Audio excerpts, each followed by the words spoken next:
Harshness आपको थोड़ी सी ज्यादा मिलेगी। में बहुत ज्यादा आवाज आती है, हार्शनेस होती है, तो आपको हल्की सी वाइब्रेशन यहाँ पे फील होती है। देखो कंपनी का बहुत फर्क पड़ता है जो कि इसमें नहीं आते। ठीक है,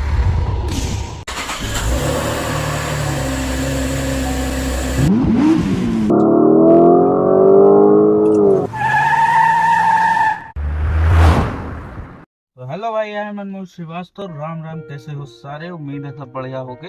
अभी हमें Hyundai Venue, यहाँ पे आता है आपका 1.0 लीटर का टर्बो पेट्रोल इंजन जो कि 114 bhp की पावर जनरेट करता है। को थोड़ा सा पहले हम स्टार्ट करते हैं। ये हो गई स्टार्ट।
देखो Hyundai का है और 1 लीटर का पेट्रोल इंजन है। हल्की सी वाइब्रेशन आपको फील होगी क्योंकि इंजन छोटा है, उसमें टर्बो लगा हुआ है, तो इस वजह से वाइब्रेशन आपको यहाँ पे फील नहीं होगी। लेकिन क्लच पैडल पे जब आप पैर रखते हो तब आपको हल्की सी वाइब्रेशन यहाँ पे फील होती है। टीपीएमएस अगर हम ड्राइव करेंगे जब, तो यहाँ पे टीपीएमएस भी दिखा देता है, तो ये सारी चीजें मिल जाती है। देखो जब भी आप गाड़ी चलाओ सीट बेल्ट जरूर लगाओ। बिना सीट बेल्ट आपकी गाड़ी की सेफ्टी से कोई मतलब नहीं है, तब कोई सेफ्टी रह ही नहीं गई अगर आपने सीट बेल्ट नहीं लगाई। 6 एयर बैग्स एज स्टैंडर्ड आते हैं, कोई दिक्कत नहीं है। बेस मॉडल लोगे तब भी आपको 6 एयर बैग्स एज स्टैंडर्ड मिलते हैं। लेआउट कुछ ऐसा मिल जाता है, ठीक। देखने में अच्छा लगता है, कोई दिक्कत नहीं है। पूरा रिवाइज किया है, अंदर का इंटीरियर और बाहर का लुक देखने में अच्छा लगता है, कोई दिक्कत नहीं होती। अब सबसे पहले हैंड ब्रेक डाउन करते हैं और यहाँ पे मारते हैं इसका फर्स्ट गियर। अब फर्स्ट गियर देखो थोड़ा सा तो आपको फील होगा। अब जैसे फर्स्ट गियर मारा, लगभग 10 की स्पीड 9 की हो गई, ठीक है। बिना एक्सीलेटर में देखना चाह रहा हूँ ये जो है कितनी स्पीड तक जाती है। ये जा रही है 7 की स्पीड बिना एक्सीलेटर, ठीक। हालांकि जैसे ही आप क्लच छोड़ते हो आपको तुरंत पुश मिलता है, तो वो थोड़ा सा इन्होंने कर रखा है कैलिब्रेशन कि जैसे आप क्लच छोड़ोगे तुरंत जो है आपको, और फिर जहां आपने एक्सीलेटर पे पैर रखा तो जो है। स्टीयरिंग फीडबैक की बात करें, टाटा नेक्सॉन के मुकाबले इसका स्टीयरिंग और लाइट है, ठीक।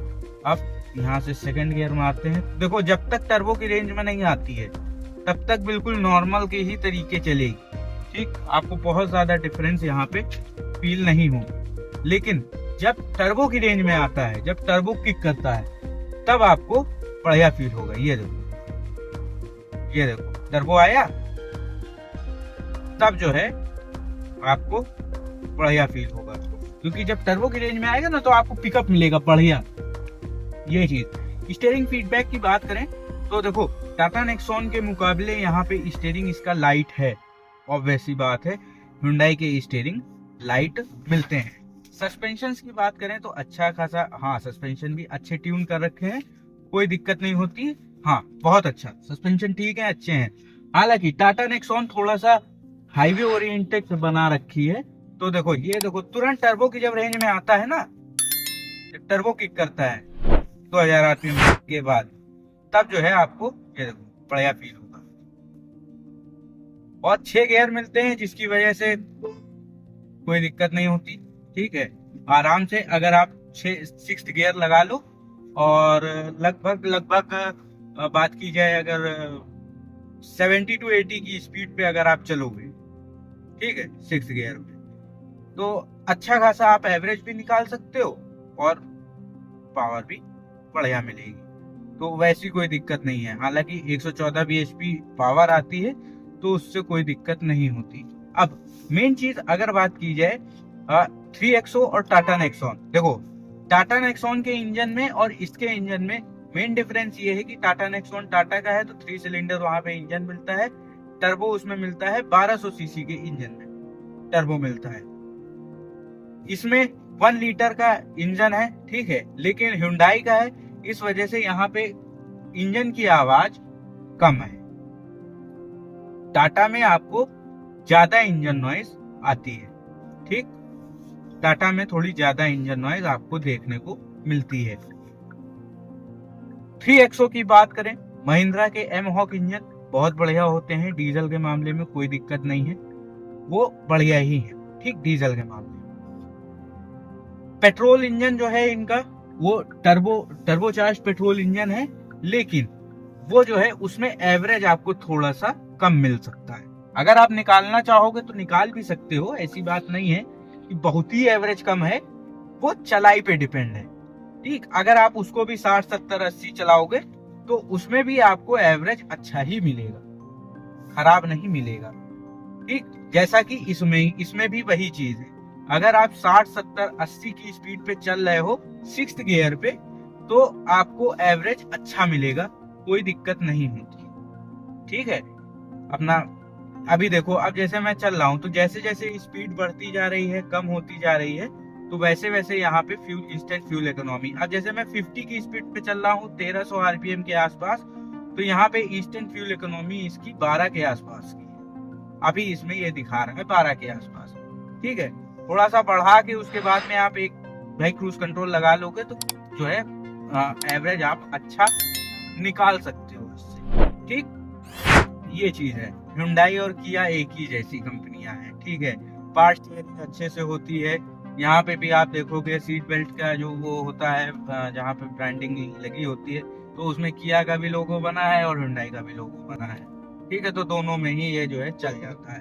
तो इसलिए ऐसी तो कोई बात नहीं हुई कि मतलब हाँ कि Kia में कुछ आपको चलाने में डिफरेंस फील होगा, ना भाई, बिल्कुल सेम सा ही इंजन है। हाँ, स्टीयरिंग फीडबैक थोड़ा सा डिफरेंट कह सकते हो आप, स्टीयरिंग फीडबैक भले आपको डिफरेंस मिले, लेकिन वैसा एज सच की बहुत ज्यादा कोई मेजर डिफरेंस आपको मिलेगा तो बहुत ज्यादा कोई मेजर डिफरेंस आपको किया में और इसमें वेन्यू में नहीं देखने को मिलेगा। हाँ, अब अगर फेसलिफ्ट आ जाता है तब की बात कर रहा हूँ, नहीं तो अभी वाली में और इस वाली में थोड़ा अंतर पड़ता है, ठीक।